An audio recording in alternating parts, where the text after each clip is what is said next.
And that then ties into Joffrey, which is, if there is some nefarious behavior from the Leafs, you're going to have 30 other clubs that are going to be screaming bloody murder saying, hold on a minute here.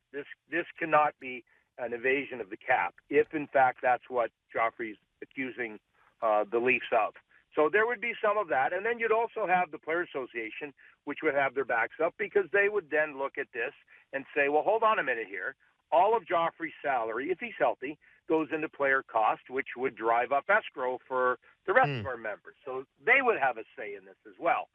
That being said, okay, I don't have my PhD in anything, but it was a year ago that Nazem Kadri came off the ice and said, man, Lupul looks great. He's flying out there. And that afternoon, he can't play because he didn't pass a physical. And now here we are a year later, and again, it's Kadri with the thumbs up, with the like. And, the fact that the story's taken down off Instagram, there is more to this story. There's more layers of the onion to this story. I don't know the story, but this is a much deeper story to me than just a physical. See, you mentioned escrow, and when I looked at this originally, and I don't pretend to understand escrow, but when I looked at this originally, my thought was, okay, from the Players Association point of view, it's money in the system, right? And in other words, if Joffrey Lupul, if I'm on LTIR and I'm getting X million dollars a year under the system, I'm not really preventing anybody else from earning that money, right? Because my team can put me on LTIR and then go over the cap, based on the formula involving my salary. So in a way, doesn't it actually put more money into the system for players' salaries? Oh, sure it does, because you're going to have to replace Joffrey with another player.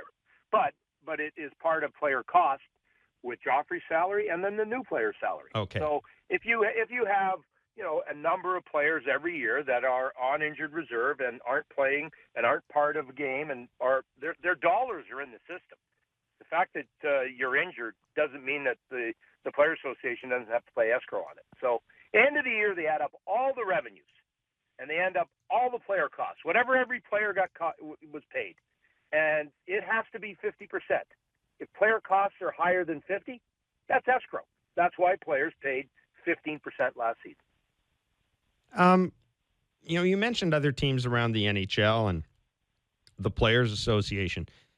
But aren't there other teams that would take advantage of this situation as well? I guess what I'm getting at is it almost seems, look, in every CBA, well, you would know this more than me, Glenn, because you were more involved in the Players Association. But my understanding from a lot of CBAs in baseball and all that, there's always something in there that allows somebody to sort of skirt around something. It's almost put in as almost a fail-safe in some instances. And do you really think teams would get their back up about this, knowing that they might themselves be able to eventually use this, or indeed have already used it? I guess what I'm trying to get at is who loses here. I guess that's what I'm getting at. Who has the reason to rally behind Joffrey Lupul here and dig into this? Well, okay, I'll take you back to when I was at the Players Association. And if you recall, the Calgary Flames a number of years ago were playing with a short staff. They were dressing not the required number of players. And they had a player in their lineup, Rhett Warner, who had shoulder surgery and had pretty much been out mostly all of that season. And they were playing short staff, and there were a number of clubs that wanted to know, is this player able to play? So in other words, they were playing less players because they were up against the cap. And Rhett Warner had to fly to Minnesota to get an independent medical done over the weekend of Easter, of all weekends. And they concluded, yes, this player is done. This is a shoulder situation where he can't play. So the back was up on enough teams that the league required him to get a second or third opinion. He probably had 5 at that point. To show that, in fact, this was a player who couldn't play the game. And so, clubs in a season where one win a month puts you in or out of the playoffs, clubs are going to get their backs up competitively if you've taken advantage of whether it's the number of players on the roster or salary cap, whether you've skirted some issues. This seems to come to light because now it's the second player in a week that's criticized the Leafs about something that they consider to be nefarious. It was Cowan earlier in the week, and Jared then now Cowan, right. Joffrey Lupul. Right.